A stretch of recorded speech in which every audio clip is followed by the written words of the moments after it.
Hello students, मैं अंजलि पयाल स्वागत करती हूँ आपका आईसीटी वर्चुअल क्लासरूम देहरादून से। कैसे हैं आप सब लोग? उम्मीद करती हूँ आप सब लोग अच्छे होंगे और अपनी लाइफ में बहुत बेहतर कुछ कर रहे होंगे। आज हम बात कर रहे हैं क्लास 11th की केमिस्ट्री की, और जैसा कि फर्स्ट चैप्टर आप लोगों का चल रहा है some basic concept of chemistry, यानी रसायन विज्ञान की कुछ मूलभूत अवधारणाओं की बात हम यहाँ पर कर रहे थे, जिसमें कि लॉज ऑफ केमिकल कॉम्बिनेशन हमने स्टार्ट किया था, जिसमें आपका पहला लॉ था लॉ ऑफ कंजर्वेशन ऑफ मास, जो आप लोगों ने पढ़ा था। आज के सेशन में कुछ और नियमों की बात करेंगे रासायनिक संयोजन की। तो आइए चलते हैं स्मार्ट रूट की। तो बच्चों, some basic concepts of chemistry, रसायन विज्ञान की कुछ मूलभूत अवधारणाओं में सबसे पहले पदार्थ की बात की थी, क्योंकि पदार्थ ही से आप केमिस्ट्री को शुरू करते हैं, जहां पर आपको उसके गुणों को पढ़ना होता है। उसके पार्टिकल्स की बात करते हैं आप, पदार्थ होता क्या है, तो आपने कहा था कोई भी चीज, anything which has mass and occupy space is called matter. जिस भी चीज में आपका द्रव्यमान है और जो भी चीज आयतन रखती है, यानी कि पूरे यूनिवर्स में बात करें तो कोई ना कोई स्थान घेरती है, तो उसको आपका पदार्थ कहा जाता है। जैसे कि आपकी बुक हो गई, पेंसिल, वाटर, एयर, सारा आपका क्या है, मैटर है। देन हमने उसकी क्लासिफिकेशन देखी थी, एक फिजिकल क्लासिफिकेशन और दूसरा केमिकल क्लासिफिकेशन। फिजिकल क्लासिफिकेशन में हम बात कर रहे थे कि पदार्थ का कणों का अरेंजमेंट कैसा है वहां पर। इसके अलावा जो पार्टिकल्स हैं वो किस तरह से अट्रैक्शन फोर्स से जुड़े हुए हैं, तो वो बदल रही थी सारी चीजें। देन आपने बोला इस आधार पर हमारे 3 प्रकार के पदार्थ होंगी और 3 प्रकार की अवस्थाएं मिलेंगी आपको। एक होगा सॉलिड, लिक्विड और गैस, यानी कि ठोस, द्रव और गैस, 3 अवस्थाओं की बात आपने यहाँ पर की। तीनों के आपने कैरेक्टरिस्टिक पढ़ी थी। देन केमिकल क्लासिफिकेशन में आप कहते हैं कि अभी हम पदार्थ को ना तोड़कर देखते हैं कि ये बना किससे है आपका। तो आपने कहा मैम या तो एक ही प्रकार के कण होंगे या फिर एक के अतिरिक्त दूसरा कण भी होगा। अगर एक ही प्रकार के कण हैं सारे, तो वो शुद्ध पदार्थ है। शुद्ध हम किसे बोलते हैं? जिसमें एक ही जैसी चीजें होंगी, उससे कुछ अलग नहीं है, तो वो शुद्ध पदार्थ की कैटेगरी आई। देन आपने बोला शुद्ध पदार्थ में भी किसी किसी में अणु हैं और किसी में परमाणु है।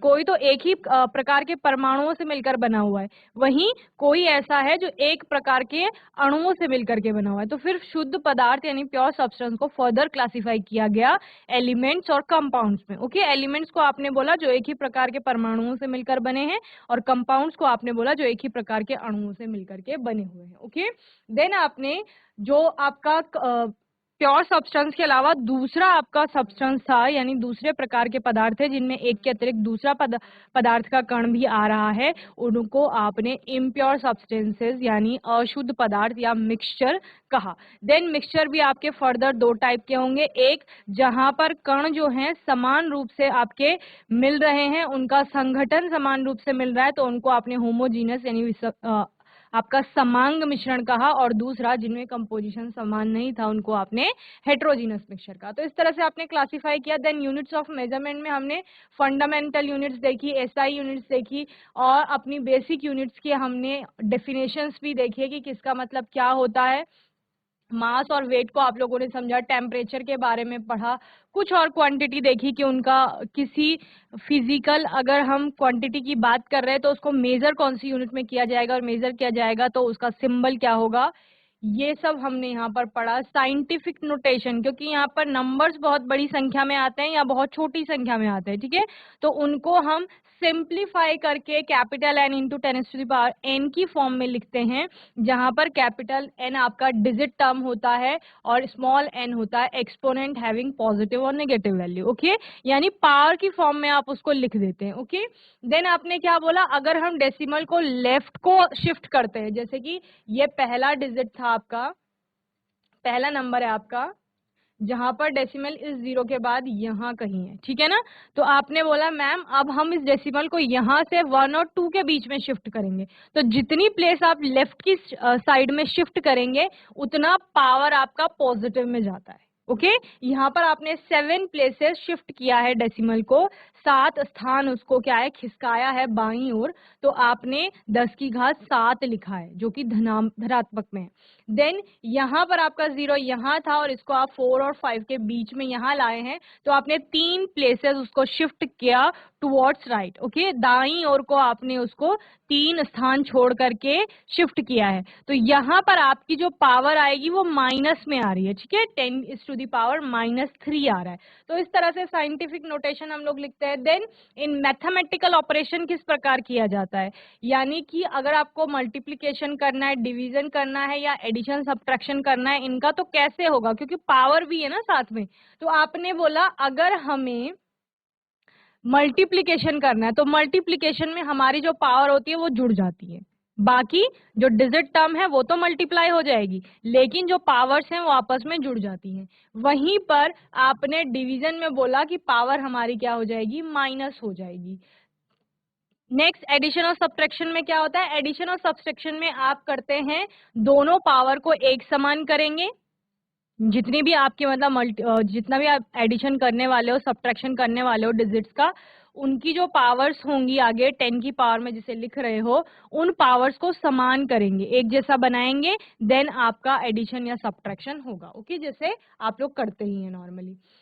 देन हम लॉज ऑफ केमिकल कॉम्बिनेशन पर आए थे। लॉज ऑफ केमिकल कॉम्बिनेशन में आपने बोला कि कोई भी चीजें जो संयोजित हो रही हैं या रासायनिक अभिक्रिया कहीं पर चल रही हैं, तो वो कुछ स्पेसिफाइज आपके क्या होते हैं, लॉज होते हैं, जिनको वो फॉलो करते हैं स्वयं से। हम नहीं कहते उनको फॉलो करने के लिए, कोई भी रासायनिक अभिक्रिया स्वयं से उस नियम का पालन करेगी, उन्हीं नियमों की बात हो रही थी। All chemical reactions take place according to certain laws.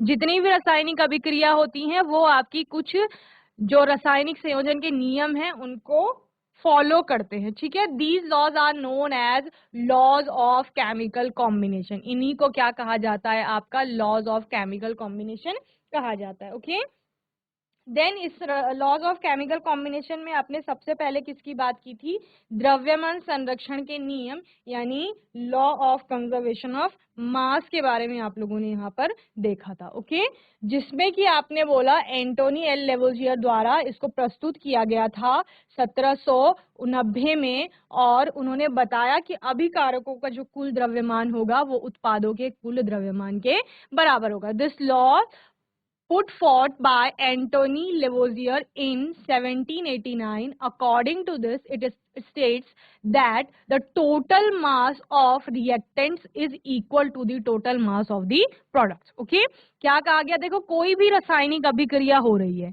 उस रासायनिक अभिक्रिया में क्या पढ़ते हैं आप लोग, लेफ्ट हैंड साइड में, यानी अभिक्रिया होने से पहले आपके पास कुछ जो पदार्थ होते हैं, तत्व होते हैं या यौगिक होते हैं, उनको आप क्या कहते हैं, रिएक्टेंट्स कहते हैं, जो अभिक्रिया होने से पहले आपके पास थे।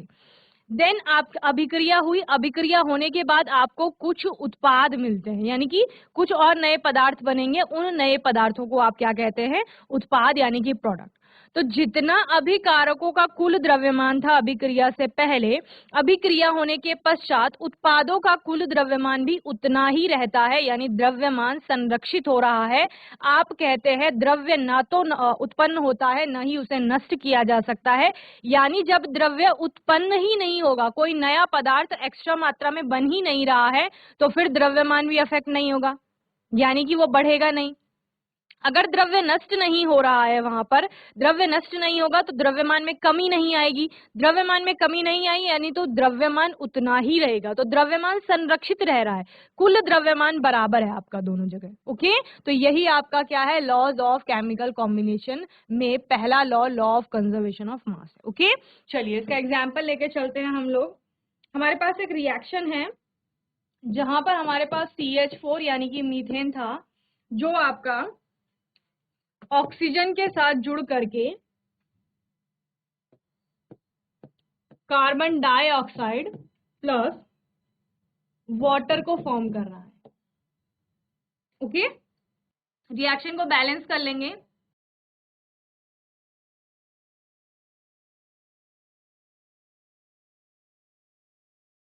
इस रिएक्शन में हो क्या रहा है आपका, अगर आप मॉलिक्यूलर मास निकालते हैं, ठीक है ना, जैसे कि मीथेन का निकालेंगे, मीथेन में कार्बन का कितना होगा, 12 होगा, हाइड्रोजन का 1 होगा, 4 परमाणु है तो कितने हो जाएंगे, 12 और 4 16।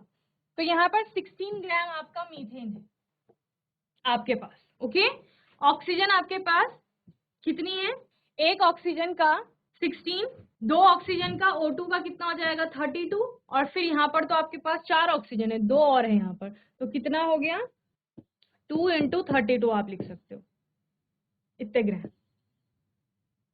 मोलर मास की बात कर रहे हैं आप लोग। देन कार्बन डाइऑक्साइड में कार्बन का 12, ऑक्सीजन का 32, टोटल कितना हो गया 44 ग्राम।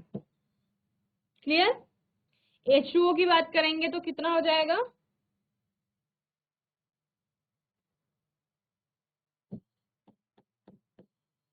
H2O का 18 होता है और उसके आगे 2 लिखा हुआ है, तो 2 इंटू 18। ओके, अब देखो laws of law of conservation of mass आपका क्या कह रहा है, total mass of reactant is equal to total mass of product.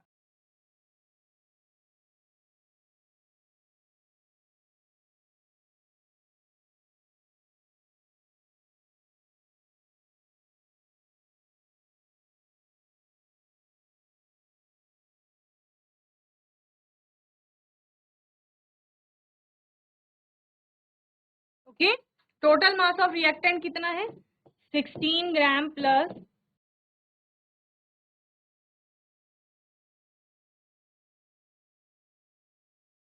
64 ग्राम।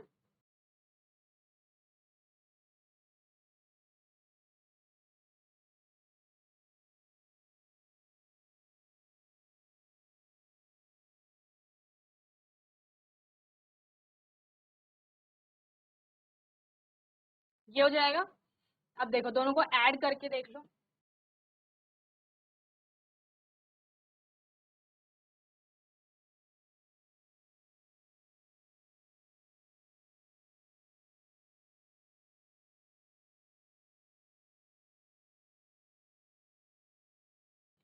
यही हमारा लॉ ऑफ कंजर्वेशन ऑफ मास कह रहा है कि रिएक्टेंट का जो टोटल मास आया, ये रिएक्टेंट का टोटल मास आया, ये प्रोडक्ट के टोटल मास के इक्वल आएगा।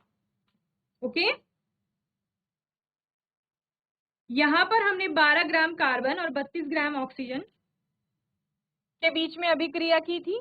जब रिएक्शन हो गई तो 44 ग्राम आपका कार्बन डाइऑक्साइड बन रहा है और उसी के इक्विवेलेंट अमाउंट में आपका वाटर भी बन रहा है। ओके, तो ये आपका क्या हो गया, लॉ ऑफ कंजर्वेशन ऑफ मास यहां पर आपको देखने को मिल रहा है। ओके, चलिए नोट करेंगे जल्दी से।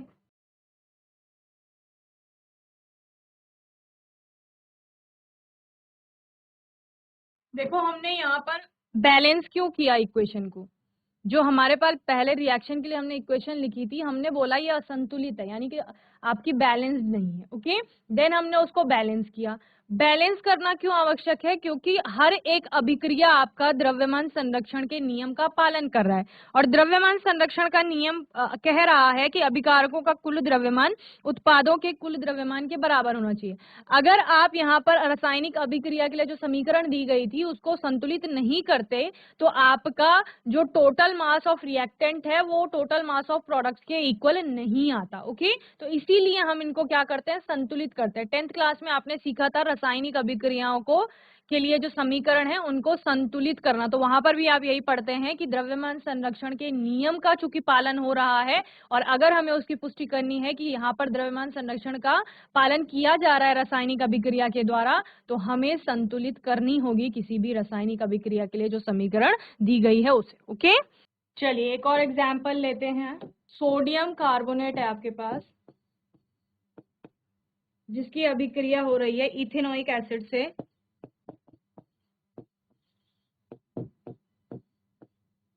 और आपका बन रहा है सोडियम इथेनोएट,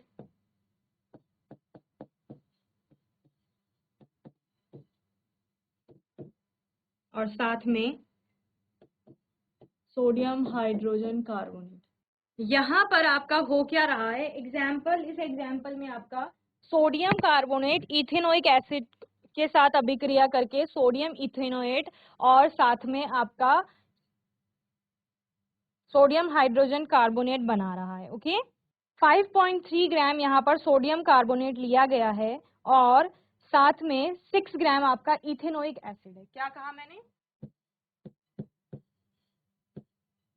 5.3 ग्राम आपका सोडियम कार्बोनेट है और 6 ग्राम आपका क्या है, इथेनोइक एसिड है। ओके, 8.2 ग्राम अगर आपका सोडियम इथेनोएट बन रहा है तो सोडियम हाइड्रोजन कार्बोनेट कितना बनेगा ये आपको बताना है। ओके, तो आपको करना क्या है, आपको पता है कि इन दोनों का जो टोटल आएगा वो इन दोनों के, हम इसको x ग्राम मान लेते हैं, इन दोनों के टोटल के इक्वल आएगा, यानी दोनों बराबर होंगे। दोनों का अगर हम टोटल निकालेंगे, योग जो होगा द्रव्यमानों का वो बराबर होगा। ठीक है, तो ये आपका कितना आ रहा है, यहाँ पर 11.3 ग्राम आ रहा है, इतना ही आएगा अभिकारकों का कुल द्रव्यमान, जो उत्पादों के कुल द्रव्यमान के बराबर होगा। तो यहाँ पर हम लिख सकते हैं कि 11.3 ग्राम से अगर हम 8.2 को माइनस करेंगे तो आपको x की वैल्यू पता चल जाएगी। समझ रहे हैं? चलिए नोट करेंगे इसे।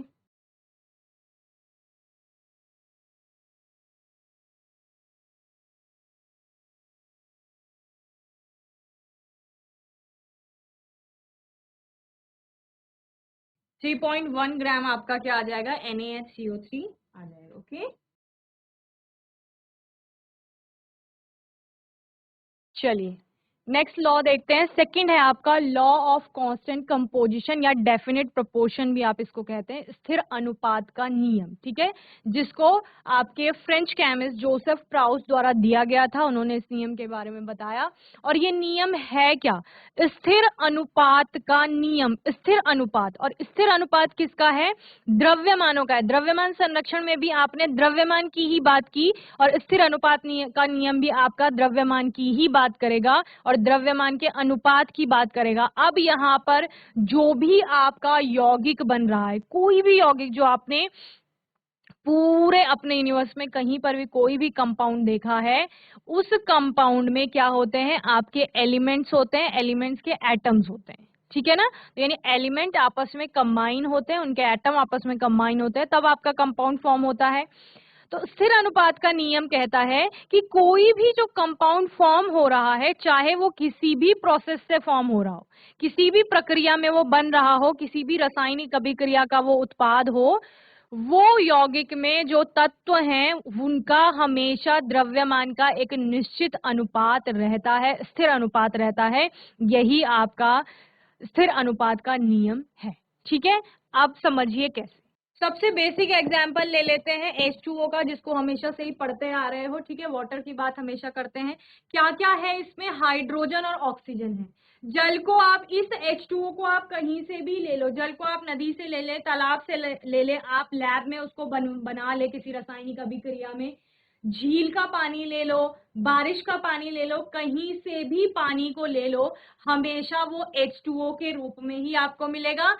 एटम्स का रेशियो बोलेंगे तो 2:1 का ही रेशियो आपको हमेशा देखने को मिलेगा, यानी 2 हाइड्रोजन के परमाणु 1 ऑक्सीजन के परमाणु से हमेशा जुड़ेगा। ठीक है, स्थिर अनुपात का नियम कहता है कि इस H2O को आप किसी भी विधि से बना रहे हो, कहीं से भी आप इस जल को ले रहे हो, इसमें जो हाइड्रोजन और ऑक्सीजन के द्रव्यमान का अनुपात है वो हमेशा निश्चित रहेगा। किसकी बात कर रहे हैं हम, द्रव्यमान की, और द्रव्यमान के अनुपात की बात कर रहे हैं। ठीक है, वो हमेशा स्थिर रहेगा, इसीलिए ये क्या है, स्थिर अनुपात का नियम है। और ये सिर्फ H2O के लिए नहीं है, ये आपका हर एक कंपाउंड के लिए है, चाहे वो किसी भी विधि से बन रहा हो। ठीक है, क्योंकि H2O आपका H2O ही रहेगा। देखो यहाँ पर अगर मैं हाइड्रोजन की बात करूं तो एक हाइड्रोजन का एटम का मास आप 1 ले लेते हैं।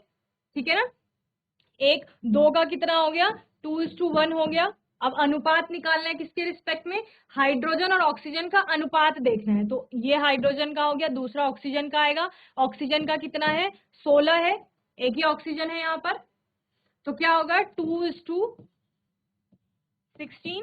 सॉल्व करेंगे तो 1:8 का आपका रेशियो आएगा। तो जब भी आप H2O को बनाने की बात कर रहे हैं, हमेशा आपका अनुपात 1:8 ही रहने वाला है। यानी अगर आप 1 ग्राम हाइड्रोजन ले रहे हैं तो उसके रिस्पेक्ट में आपको 8 ग्राम ऑक्सीजन चाहिए, अगर आपको जल बनाना है तो। ओके, यही आपका क्या है, स्थिर अनुपात का नियम। तो बच्चों, मैं उम्मीद करती हूँ आज का सेशन आपको अच्छे से समझ में आया होगा। आज के सेशन में द्रव्यमान संरक्षण के नियम के कुछ उदाहरण देखे, साथ ही हमने स्थिर अनुपात का नियम शुरू किया। आने वाले सेशन में और जितने भी आपके लॉज ऑफ केमिकल कॉम्बिनेशन है उन पर बात करेंगे। तब तक के लिए आपको यहाँ तक अपने चैप्टर को अच्छे से रिवाइज करना है। कोई भी डाउट होगा, क्वेश्चन होगा तो आने वाले सेशन में आप लोग पूछ लेंगे। और तब तक के लिए आईसीटी वर्चुअल क्लासरूम से जुड़ने के लिए